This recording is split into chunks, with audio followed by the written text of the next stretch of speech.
What is up, everybody? This is a follow-up video on the build video I posted for that Rogue Monk Dagger build a couple days ago. I wanted to follow up with just some gameplay to show you what the in-game damage looks like. This is just a legendary hard Dryad and Demigod raid out in Feywild, so this should show you a good idea of what the damage looks like without any Reaper debuffs to your damage. So pretty straightforward here. Remember, this is a big single target dagger damage build. Nothing too tricky here. You don't really have any self buffs yourself. Make sure your sun stance is on. Like, it's your extra crit multiplier for being part monk. Just showing over my dagger here real quick. Like I said, I hadn't really finished out. I was going to eventually use the bottle of rum dagger, but I haven't farmed it out yet. And I'm ready to move on to my next build. So I'm kind of showing you what I got.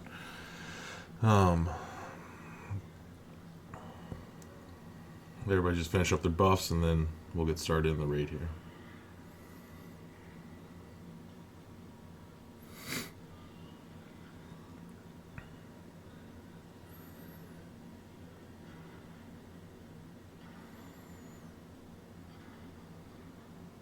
Alright, like I said, it's on hard, so you'll get to see the raw damage without any of the Reaper debuffs to your damage.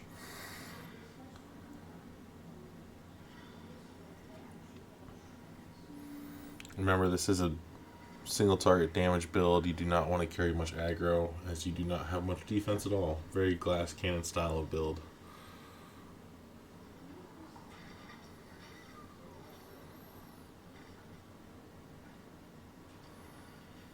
So as we're just waiting here for the berry to drop, to go kill our giant here.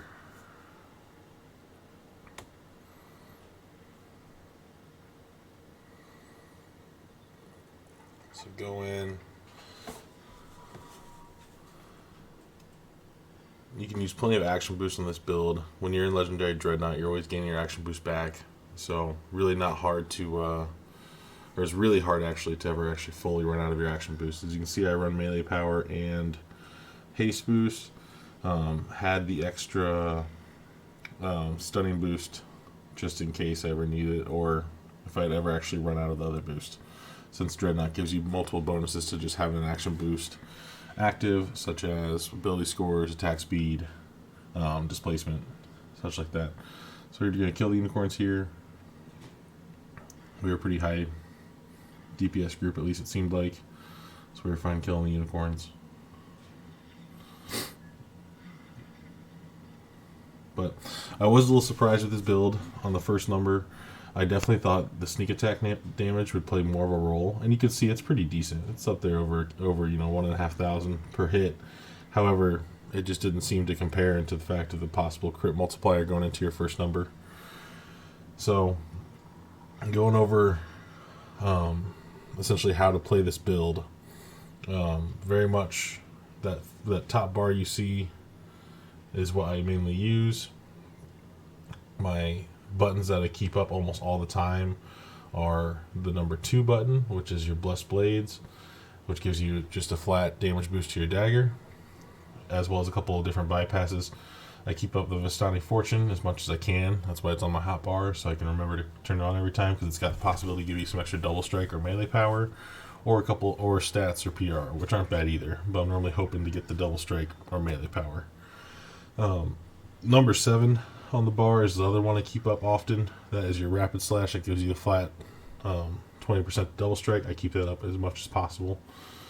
I tried stunning here. Did not work too well. I don't stun too often. I don't have a high enough flat DC for it. So I don't try to use it too often. As you can see, I'm mainly just running around swinging, trying to kill things as best I can.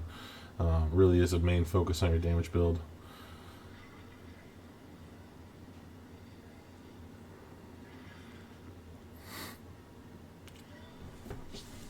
Definitely a build you don't want to try to carry aggro on. Your number 4, or no, I switched it to number 2 now, the Shiv. It procs sneak attack as well as turns them around for a second or two.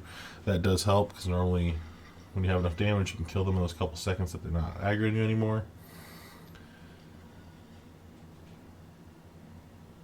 I really use my dire charge there, that epic strike from the dreadnought tree.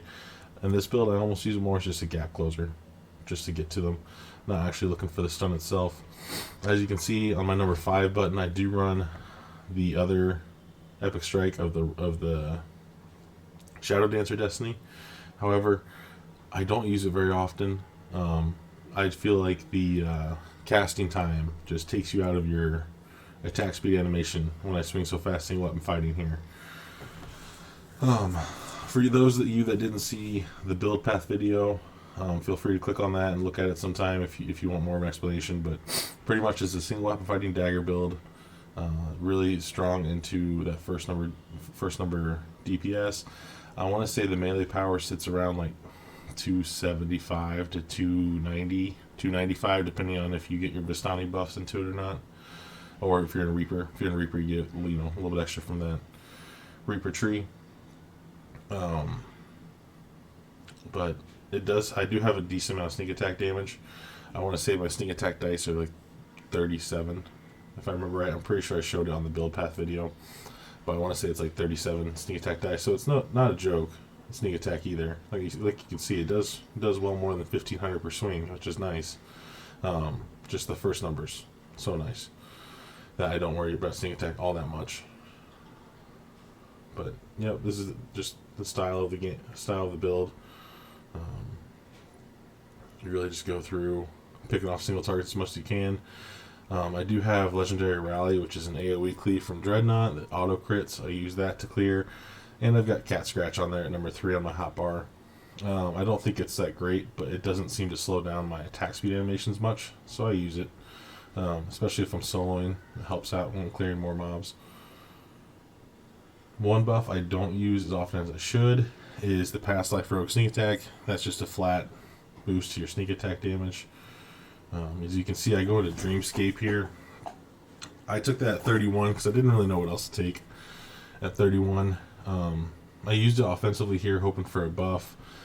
I actually normally don't. I normally save that for a defensive save, because when you're about to die, that little Dreamscape that you saw where it puts you into that green paralyzed animation, you actually are invulnerable during that. So I use it almost more defensively than I do offensively. So here I'm just helping clear out some of the trash, though we had plenty of insta-killers, so it really wasn't needed. And this group really couldn't decide whether or not we wanted to kill the unicorns or just kite them around. We probably should just kite them around. I think we were just bored. Killed them because it seemed to go pretty smooth what we were trying to do here.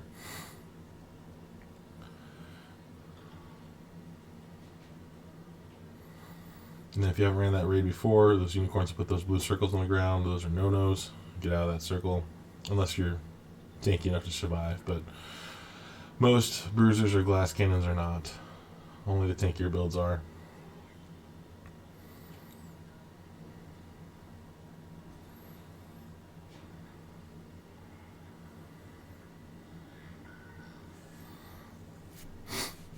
So if you take the time to watch my hotbar, my number 1 down there, you'll see I normally am cycling through Blessed Blades, which is number 4 almost all the time, as well as Rapid Slash, which is number 7.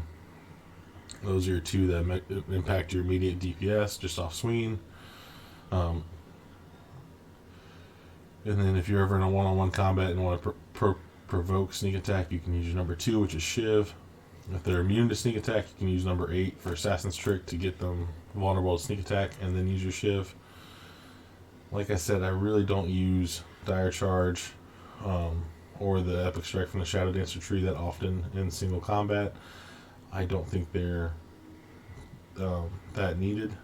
One, Dire Charge, my stun DC is just not high enough for it to stun, and the multiplier that you possibly get from the Shadow or from the Epic Strike and Shadow Dancer just isn't worth the slowdown to my attack speed animation. So here we're just dancing a little bit.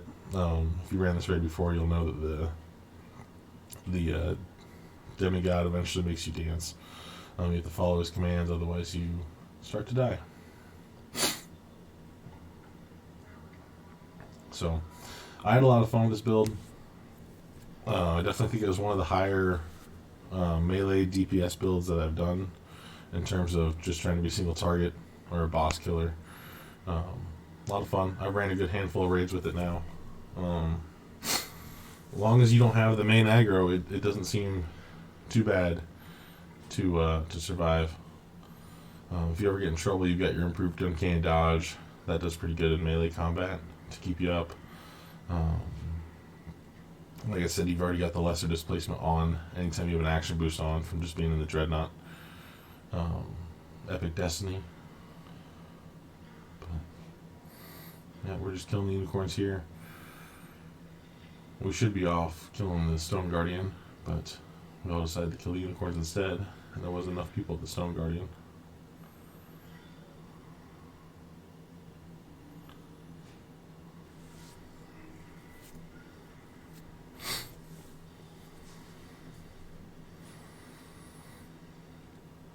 I'm sure I'll post a Reaper video as well, so you can kind of see what your damage looks like in High Reaper compared to this.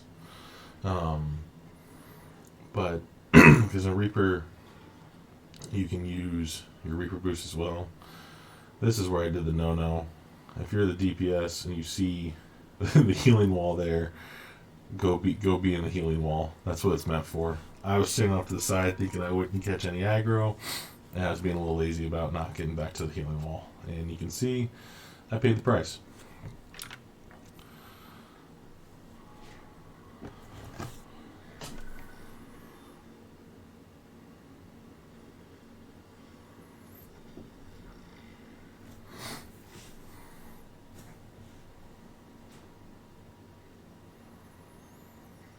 But in this video, the only things I forget to use pretty often are, one, I don't use that past life rogue that I talked about, that you can see down the bottom right of my screen. And two, I actually didn't have the extra multiplier boost from Top Tree and Vistani down on my bars anywheres. So that actually is going to give me an extra multiplier for 15 seconds out of every minute. I actually didn't have that down here, so I wasn't using that either. But anyways, what I was saying about the Reaper damage, and Reaper, the only extra combo you get is you can use your legendary action boost from your epic moment from Dreadnought, and then your other action boosts are pretty worthless because they're already all built into the legendary action boost, except that you can get the Reaper action boost that improves your crit damage. It's a seeker damage essentially, and that one can stack in there with the legendary rod to give you seeker damage as well.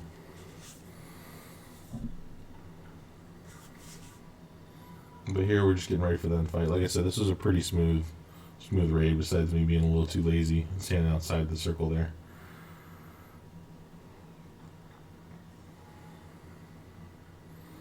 But if you want to see all the feats or the character sheet or anything like that, go over to the video I made where I actually go over the build. I'll show you my breakdown of how I made the build.